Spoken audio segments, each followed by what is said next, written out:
पाकिस्तान ने कहा था अगर पानी रोका गया तो ये से जंग माना जाएगा, और आसिफ अली भाई भी यही कह रहे हैं कि बिलावल भुट्टो का भी इशारा यही है कि फिर जंग होके रहेगी, डैम को भी तोड़ दिया जाएगा। लेकिन जहां तक बात है कि भारत रोकेगा, भारत तो रोक चुका है, रोकेगा तो दूर की बात है। राजीव देखिए, मैं आपको एक दो बातें बताना चाहता हूं। एक तो मैं इनका ज्ञान बढ़ाना चाहता हूं। ये जो इंडस वाटर ट्रीटी है, ये पूरी तरह से पाकिस्तान के फेवर में लोडेड है। इनको गलत ध्यान है। इनको अभी तक तो यही नहीं पता था कि हमें 2 दरिया दिए हैं, उनको 3 दरिया दिए हैं। कितने दरिया हैं मैं आपका ज्ञान बढ़ा देता हूं। इसमें जब 6 कहने के लिए 6 नदियां हैं, सिंधु, झेलम, चिनाब, रावी, सतलुज, बियास, जिसमें से बियास नदी भारत के रोहतांग से निकलती है और भारत के हरिके में समाप्त हो जाती है। बियास नदी के पानी पर पाकिस्तान का कोई 1 मिलीलीटर भी हक नहीं है। हमारी नदी है पूरी। उसके बाद 1960 की ट्रीटी में 3 दरिया इनको दिए गए, सिर्फ 2 भारत ने रखे। पहली बात, भारत एक अपस्ट्रीम नेशन है। राजीव आप बात सुने, अपस्ट्रीम। इसके बाद भी इनको जाकर के मेरी सलाह रहेगी कि ये जाके इंडस वाटर ट्रीटी को पढ़े। उसके बाद उनको दरिया देने के बाद पैसा और दिया है। आप क्या बात कर रहे हैं जितने, तो इसको छोड़ दें। और जहां तक सवाल है, ये lopsided, one sided treaty Indus water treaty थी, जिसमें कि लगभग 83% पानी 5 रिवर्स का मिलाकर के पाकिस्तान में जा रहा था। और ये उनके लिए बजाय इसके कि इसको एक अच्छी बात समझ करके इसके लिए वो ग्रेटफुल होते, ग्रेटिट्यूड देते, उन्होंने इसका अलग ही इसको अलग अलग लेवल पे ले गए। पहली बात। दूसरी बात यह है, देखिए जिस प्रकार से कोई बात कही जाती है उससे आपके कैरेक्टर को नजर आता है। जैसे कि इनका एक सेलेक्टेड कर्नल साहब जो कि इंग्लैंड में डिफेंस अटैची है, वो डिफेंस अटैची अगर इंग्लैंड में है, इसका मतलब उनकी फोर्स का सबसे काबिल अफसर वो होगा। वो वहां पर गर्दन काटने, सर थन से जुदा वाली बात करता है। और जिस प्रकार की भाषा वहां के पॉलिटिकल लीडर्स कर रहे हैं, ये कोई स्टेट्समैनशिप नहीं है। खून बहेगा, ये बहेगा, वो करेंगे, हमारे एटम बम वहां लगे हुए हैं, शाहीन हमने इसलिए नहीं रखी, उसलिए नहीं रखी।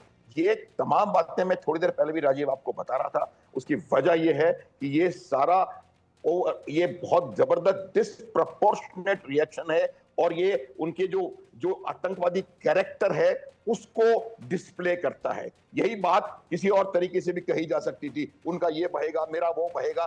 ये जो है, ये स्टेट्समैनशिप नहीं है। ये इंटरनेशनल रिलेशंस में इस प्रकार की बातें नहीं होती हैं। और ये वो भुट्टो साहब हैं जिनके माता को और नाना को इसी आर्मी ने कैसे, सब वो अभी हमारे मित्र बैठे हुए हैं पाकिस्तान से, वो जानते हैं मैं क्या कह रहा हूं। तो आप ये देखिए कि ये कैरेक्टर जो है उनकी आर्मी का, और ये जो कैरेक्टर है उनके सियासतदानों का, वो एकदम सामने से उभर करके आ रहा है। उनकी भाषाओं से ये लगता है कि पूरी की पूरी हताशा है, हताशा।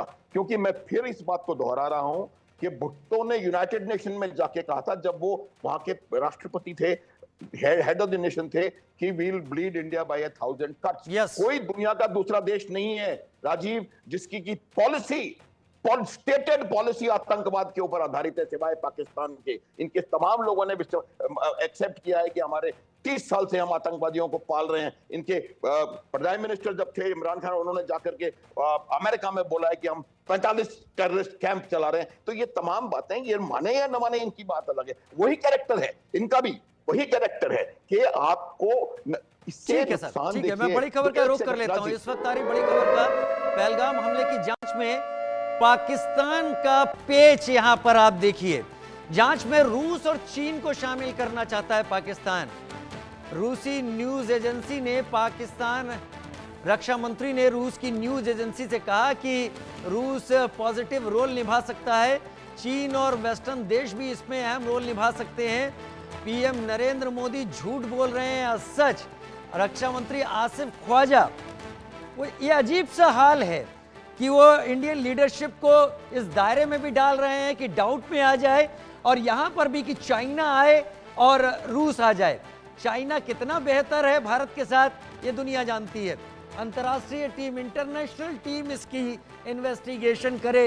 जो ख्वाजा आसिफ डिफेंस मिनिस्टर हैं पाकिस्तान के, उनका ये कहना है, और उनका ये कहना होगा कि जो भारत करेगा हम भी वही करेंगे। मियां आसिफ मेरे साथ इस वक्त जुड़े हुए हैं। मियां आसिफ, पाकिस्तान का एस्टेब्लिशमेंट, पाकिस्तान की गवर्नमेंट और स्पेशली पाकिस्तान की आर्मी क्या इस डाउट में है या इस बारे में सोच रही है कि कुछ ना कुछ तो होने वाला है?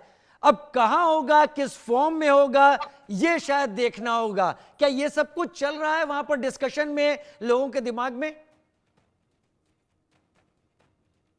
देखिए, कुछ होता है या नहीं होता, ये तो पहले से एक बात तयशुदा है, अंडरस्टूड है कि किया तो है। भारत ने यहाँ पे कार्रवाई करने की कोशिश तो की, अभी नंदवाला मौजूद है, सबके सामने मौजूद है, तो ऐसा कुछ उससे उम्मीद तो रखी जा सकती है कि कुछ भी हो सकता है, लेकिन कुछ होगा उसका जवाब देने के पाकिस्तानी है। ऐसा नहीं है कि अगर कुछ होता है तो उसका जवाब नहीं दिया जाएगा या उसको ठंडे पेटों बर्दाश्त कर लिया जाएगा या करने दिया जाएगा। ये बिल्कुल जिसको आप कहते हैं सफाई फाड़ दे कि जवाब नहीं दिया जाएगा या उसको रोका नहीं जाएगा।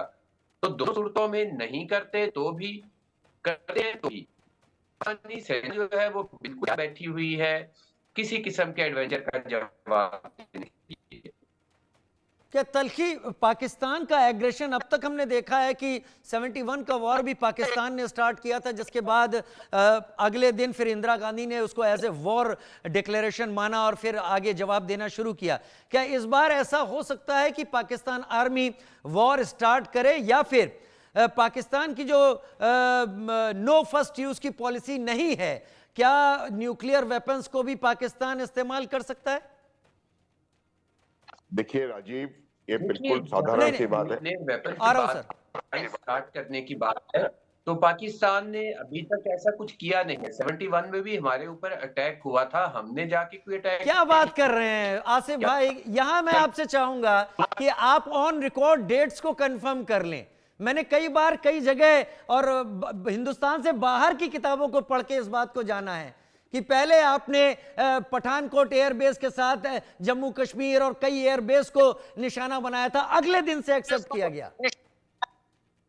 ये वो इतिहास है जो कि एक मिनट पीछे पढ़ने की जरूरत नहीं है। ये इतिहास हमने जिया है, हमने देखा है इसे, इसमें कोई संदेह नहीं होना चाहिए। ये अपना जाकर के ज्ञान बढ़ा लें। वो अटैक किया गया था और वो चल रहा था, वो पहले से चल रहा था, भारत की जानिब से चल रहा था। वेस्टर्न फ्रंट पे यकीनन बात है कि वहां पर जो प्रेशर था ईस्टर्न फ्रंट पे, उसको कम करने के लिए वेस्टर्न साइड पे हमने यहाँ पे कार्रवाई की थी, लेकिन ईस्टर्न साइड पे नहीं की थी। ईस्टर्न साइड पे मुक्ति बाहिनी हो, उसकी सूरत में अटैक जो किया गया है वो भी उधर से ही किया गया था, हमने नहीं किया था। तो ये मामला तो मौजूद है। बाकी आपने न्यूक्लियर वेपन्स वाली बात की, तो न्यूक्लियर वेपन्स जो है उनका यूज कहने में आसान है, करना आसान नहीं है। लेकिन क्योंकि पाकिस्तान की पॉलिसी है कि फर्स्ट अटैक कभी भी हम नहीं करेंगे और ना ही किसी किस्म का करेंगे, लेकिन उसी तरह किया जाएगा जिस तरह का अटैक, फिर दिखाएगा कि फिर क्या करना है क्या नहीं, फिर तो जो होगा उसका जवाब दिया जाएगा। एग्जैक्टली, ठीक है। पाकिस्तान का रुख आपने रख दिया। अनुज जी, अब आप बताइए।